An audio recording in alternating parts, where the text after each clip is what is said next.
லூக்கா நற்செய்தி அதிகாரம் 7. நூற்றுவர் தலைவரின் பணியாளர் குணமடைதல். இயேசு இவற்றை எல்லா மக்களுக்கும் சொல்லி முடித்த பின்பு கப்பர்நாகுமுக்கு சென்றார். அங்கே நூற்றுவர் தலைவர் ஒருவரின் பணியாளர் ஒருவர் நோயுற்று சாகும் தருவாயில் இருந்தார். அவர் மீது தலைவர் மதிப்பு வைத்திருந்தார்.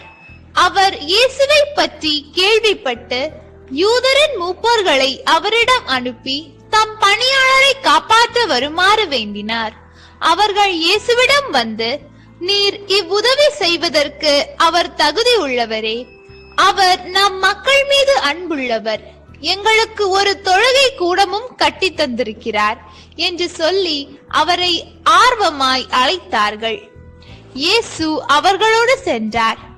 வீட்டுக்கு சற்று தொலையில் வந்து கொண்டிருந்த போதே நூற்றுவர் தலைவர் தம் நண்பர்கள் சிலரை அனுப்பி பின்வருமாறு கூறச் சொன்னார். ஐயா, உமக்கு தொந்தரவு வேண்டாம்.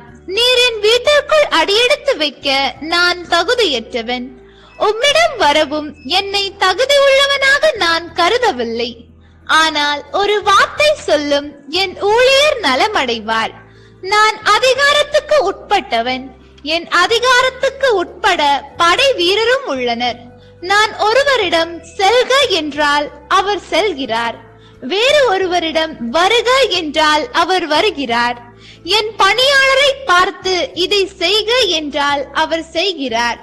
இவற்றை கேட்ட இயேசு அவரை குறித்து வியப்புற்றார். தம்மை பின்தொடரும் மக்கள் கூட்டத்தினரை திரும்பி பார்த்து, இஸ்ரேலரிடத்திலும் இத்தகைய நம்பிக்கையை நான் கண்டதில்லை என உங்களுக்கு சொல்கிறேன் என்றார். அனுப்பப்பட்டவர்கள் வீட்டுக்கு திரும்பி வந்தபோது அப்பணியாளர் நலமுற்றிருப்பதை கண்டார்கள். நயின் ஊர் கைம்பெண் மகன் உயிர் பெறுதல். அதன் பின் இயேசு நயின் என்னும் ஊருக்கு சென்றார். அவருடைய சீடரும் பெருந்திரளான மக்களும் அவருடன் சென்றனர். அவர் அவ்வூர் வாயிலை நெருங்கி வந்தபோது இறந்த ஒருவரை சிலர் தூக்கி வந்தனர். தாய்க்கு அவர் ஒரே மகன். அத்தாயோ கைம்பெண். அவ்வூரை சேர்ந்த பெருந்திரளான மக்களும் அவரோடு இருந்தனர். அவரை கண்ட ஆண்டவர் அவர் மீது பரிவு கொண்டு, அழாதீர் என்றார். அருகில் சென்று பாடையை தொட்டார். அதை தூக்கி சென்றவர்கள் நின்றார்கள். அப்பொழுது அவர், இளைஞனே, நான் உனக்கு சொல்கிறேன், எழுந்திடு என்றார். இறந்தவர் எழுந்து உட்கார்ந்து பேசத் தொடங்கினார். இயேசு அவரை அவர் தாயிடம் ஒப்படைத்தார். அனைவரும் அச்சமுற்று, நம்மிடையே பெரிய இறைவாக்கினர் ஒருவர் தோன்றி இருக்கிறார், கடவுள் தம் மக்களை தேடி வந்திருக்கிறார் என்று சொல்லி கடவுளை போற்றி புகழ்ந்தனர். அவரை பற்றிய இந்த செய்தி யூதேயா நாடு முழுவதிலும் சுற்றியுள்ள பகுதிகளிலும் பரவியது. இறை ஆட்சியின் பின்னணியில் திருமுழுக்கு யோவான். யோவானுடைய சீடர் இவற்றையெல்லாம் அவருக்கு அறிவித்தார். யோவான் தம் சீடருள் இருவரை வரவழைத்து, வரவிருப்பவர் நீர்தாமா அல்லது வேறொருவரை எதிர்பார்க்க வேண்டுமா என கேட்க ஆண்டவரிடம் அனுப்பினார். அவர்கள் அவரிடம் வந்து, வர இருப்பவர் நீர்தாமா அல்லது வேறொருவரை எதிர்பார்க்க வேண்டுமா என கேட்க திருமுழுக்கு யோவான் எங்களை உம்மிடம் அனுப்பினார் என்று சொன்னார்கள். அந்நேரத்தில் பிணிகளையும் நோய்களையும் பொல்லாத ஆவிகளையும் கொண்டிருந்த பலரை இயேசு குணமாக்கினார். பார்வையற்ற பலருக்கு பார்வை அருளினார். அதற்கு அவர் மறுமொழியாக, நீங்கள் கண்டவற்றையும் கேட்டவற்றையும் யோவானிடம் போய் அறிவியுங்கள். பார்வையற்றோர் பார்வை பெறுகின்றனர், கால் ஊனமற்றோர் நடக்கின்றனர், தொழுநோயாளர் நலமடைகின்றனர், காது கேளாதோர் கேட்கின்றனர், இறந்தோர் உயிருடன் எழுப்பப்படுகின்றனர், ஏழைகளுக்கு நற்செய்தி அறிவிக்கப்படுகின்றது. என்னை தயக்கமின்றி ஏற்றுக்கொள்வோர் பேறு பெற்றோர் என்றார். யோவானிடமிருந்து வந்த தூதர்கள் திரும்பி சென்ற பிறகு இயேசு மக்கள் கூட்டத்திடம் யோவானை பற்றி பேசத் தொடங்கினார். நீங்கள் எதை பார்க்க பாலினத்திற்கு போனீர்கள்? காற்றினால் அசையும் நாணலையா? இல்லையே, யாரை பார்க்க போனீர்கள்? மெல்லிய ஆடை அணிந்த ஒரு மனிதரையா? பளிச்சிடும் ஆடை அணிந்து செல்வ செழிப்பில் வாழ்வோர் அரச மாளிகையில் அல்லவா இருக்கின்றனர். பின்னர் யாரைத்தான் பார்க்க போனீர்கள்? இறைவாக்கினரையா? ஆம், இறைவாக்கினரை விட மேலானவரையே என நான் உங்களுக்கு சொல்கிறேன். இதோ என் தூதனை உமக்கு முன் அனுப்புகிறேன், அவர் உமக்கு முன் உமது வழியை ஆயத்தம் செய்வார் என இவரை பற்றிதான் மறைநூலில் எழுதப்பட்டுள்ளது. மனிதராய் பிறந்தவர்களுள் யோவானை விட பெரியவர் ஒருவரும் இல்லை. ஆயினும் இறையாட்சிக்கு உட்பட்டோரல் மிகச் சிறியவரும் அவரினும் பெரியவரே என நான் உங்களுக்கு சொல்கிறேன். திரண்டிருந்த மக்கள் அனைவரும் வரி தண்டுவோரும் இதை கேட்டு கடவுளுடைய நீதிநெறியை ஏற்று யோவானிடமிருந்து திருமுழுக்கு பெற்றனர். ஆனால் பரிசேயரும் திருச்சட்ட அறிஞரும் அவர் கொடுத்த திருமுழுக்கை பெறாது தங்களுக்கென்று கடவுள் வகுத்திருந்த திட்டத்தை புறக்கணித்தார்கள். பின்னர் இயேசு, இத்தலைமுறையின் மக்களை யாருக்கு ஒப்பிடுவேன்? இவர்கள் யாருக்கு ஒப்பானவர்கள்? இவர்கள் சந்தை வெளியில் உட்கார்ந்து ஒருவரை ஒருவர் கூப்பிட்டு, நாங்கள் குழல் ஊதினோம், நீங்கள் கூத்தாடவில்லை, நாங்கள் ஒப்பாரி வைத்தோம், நீங்கள் அழவில்லை என்று கூறி விளையாடும் சிறு பிள்ளைகளுக்கு ஒப்பானவர்கள். எப்படியெனில் திருமுழுக்கு யோவான் வந்தார், அவர் உணவு அருந்தவும் இல்லை, திராட்சை மது குடிக்கவும் இல்லை, அவரை பேய் பிடித்தவன் என்றீர்கள்.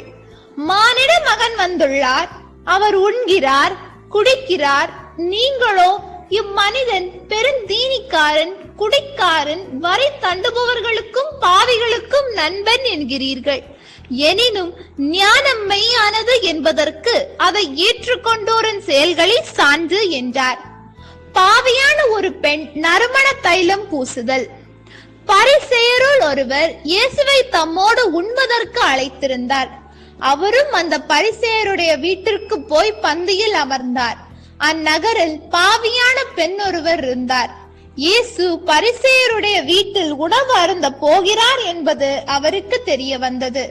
உடனே அவர் நறுமண தைலம் கொண்ட படிக சிமிழியை கொண்டு வந்தார். இயேசுவுக்கு பின்னால் கால் மாட்டில் வந்து அவர் அழுது கொண்டே நின்றார். அவருடைய காலடிகளை தம் கண்ணீரால் நினைத்து தம் கூந்தலால் துடைத்து தொடர்ந்து முத்தமிட்டு அக்காலடிகளில் நறுமண தைலம் பூசினார். அவரை அழைத்த பரிசேயர் இதை கண்டு, இவர் ஓர் இறைவாக்கினர் என்றால் தம்மை தொடுகிற இவள் யார், எத்தகையவள் என்று அறிந்திருப்பார், இவள் பாவியாயிற்றே என்று தமக்குள்ளே சொல்லிக் கொண்டார். இயேசு அவரை பார்த்து, சீமோனே, நான் உமக்கு ஒன்று சொல்ல வேண்டும் என்றார். அதற்கு அவர், போதகரே, சொல்லும் என்றார். அப்பொழுது அவர், கடன் கொடுப்பவர் ஒருவரிடம் ஒருவர் 500 தெனாரியமும் மற்றவர் 50 தெனாரியமுமாக இருவர் கடன்பட்டிருந்தனர். கடனை தீர்க்க அவர்களால் முடியாமற் போகவே இருவர் கடனையும் அவர் தள்ளுபடி செய்து விட்டார். இவர்களுள் யார் அவரிடம் மிகுந்த அன்பு செலுத்துவார் என்று கேட்டார். சீமோன் மறுமொழியாக, அதிக கடனை யாருக்கு தள்ளுபடி செய்தாரோ அவரே என நினைக்கிறேன் என்றார். இயேசு அவரிடம், நீர் சொன்னது சரியே என்றார். பின்பு அப்பெண்ணின் பக்கம் அவர் திரும்பி சீமோனிடம், இவரை பார்த்தீரா? நான் உம்முடைய வீட்டிற்குள் வந்தபோது நீர் என் காலடிகளை கழுவ தண்ணீர் தரவில்லை. இவரோ தம் கண்ணீரால் என் காலடிகளை நனைத்து அவற்றை தமது கூந்தலால் துடைத்தார். நீர் எனக்கு முத்தம் கொடுக்கவில்லை. இவரோ நான் உள்ளே வந்தது முதல் என் காலடிகளை ஓயாமல் முத்தமிட்டுக் கொண்டே இருக்கிறார்.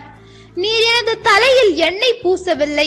இவரோ என் காலடிகளில் நறுமண தைலம் பூசினார்.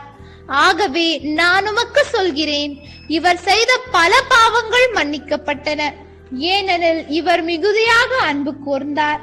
குறைவாக மன்னிப்பு பெறுவோர் குறைவாக அன்பு செலுத்துவோர் ஆவர் என்றார்.